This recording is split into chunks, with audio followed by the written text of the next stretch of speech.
அனைவருக்கும் வணக்கம். இந்த பதிவில் நம்ம என்ன பார்க்க போறோம் அப்படின்னு பார்த்தீங்கன்னா, ஒரு பெல்விக் பெயின், ஜெனிட்டோ பெல்விக் ஏரியால வரக்கூடிய பெயின். இதை எப்படி நம்ம டாக்டர் கிட்ட போய் நம்ம சொல்றது, எப்படி நம்ம இதை அப்ரோச் பண்றது? ஏன்னா நம்ம கிட்ட வர பேஷண்ட்ஸ் எல்லாமே, மேம் நான் நிறைய டாக்டர்ஸ் பார்த்துட்டேன், பட் ஆனால் எனக்கு ஒரு ஸ்டேஜில் இந்த பெயின் நானே சொல்றேனோ, இது நிஜமாலுமே பெயின் இருக்கா இல்லையானே எனக்கே தெரியாத அளவுக்கு எனக்கு குழப்பமா இருக்கு, பட் நிஜமாலுமே ஐ ஹாவ் சிவியர் பெயின் அப்படிங்கிற மாதிரி வருவாங்க. ரொம்பவே ஒரு எமோஷ்னலா ரொம்பவே டவுனான ஸ்டேஜில் வருவாங்க. ஸோ அவங்களுக்கு எந்த அளவுக்கு பெயின் இருக்குன்னா, ஷார்ப் கட்டிங் பர்னிங் சென்சேஷன், பயங்கரமாக பெயின் இருக்கும்.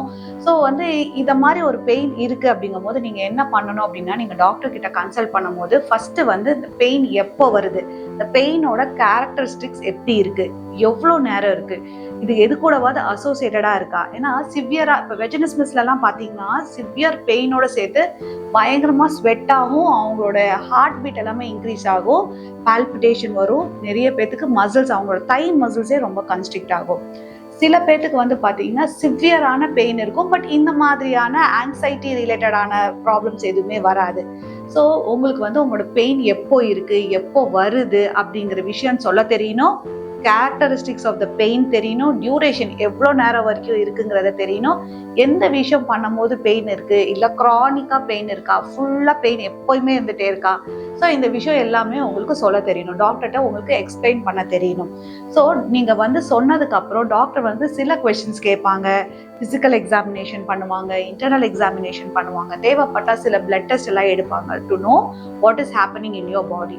ஸோ சில இன்ஃபெக்ஷன்ஸ், அதாவது PID, பெல்விக் இன்ஃப்ளமேட்டரி டிசீஸ், இதில் எப்படி இருக்கும் அப்படின்னு பார்த்தீங்கன்னா, பெயின் இருக்கும், அதே சமயத்தில் ஒரு இரிட்டேஷன் இருக்கும், பர்னிங் சென்சேஷன் இருக்கும், அதே மாதிரி ஒரு டிஸ்சார்ஜ் கூட அசோசியேட்டடாக இருக்கும். ஸோ இன்ஃபெக்ஷன் இருக்கா, இன்ஃப்ளமேஷன் இருக்கா, ஸோ உங்களோட வெஜினலில் இருக்கக்கூடிய வெஸ்டிபுல்ல என்ன மாதிரி இருக்குது, எரிதீமா இருக்கா, ரெட்டாக இருக்கா, டிஸ்சார்ஜ் ஏதாவது வருதா, ஸ்வெல்லிங் இருக்கா, இதெல்லாம் பார்ப்பாங்க.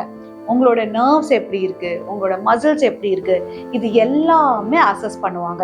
ஸோ உங்களுடைய கண்ட்ராக்ஷன், உங்களுடைய பெல்விக் ஃப்ளோர் மசில்ஸ் எந்த அளவுக்கு பெயின்ல கண்ட்ராக்ட் ஆகுது, இல்லை உங்களோட மசில்ஸ் எப்படி கரெக்டாக கண்ட்ராக்ட் ஆகுதா, இல்லை ரிலாக்ஸ் ஆகுதா, இல்லை அதில் ஏதாவது பிரச்சனை இருக்கா, இதை எல்லாமே அவங்க டெஸ்ட் பண்ணுவாங்க. ஸோ ஒரு physical examination and internal examination நீங்கள் டாக்டர் கிட்ட போய் எடுத்துட்டு அதுக்கப்புறம் உங்களோட ரீசன். ஸோ சில பேருக்கு பார்த்தீங்கன்னா டச், இந்த மாதிரி டச் பண்ணும்போதே அவங்களுக்கு ரொம்ப சிவியரா பெயின் இருக்கும். ஸோ அதை நம்ம வெஸ்டிபுலோடைனியான்னு சொல்லுவோம், வல்வோடைனியா. ஸோ இது எல்லாமே நம்மளுக்கு ஜெனிட்டோ பெல்விக் பெயின்ல ஒரு கேட்டகரியா வரும்.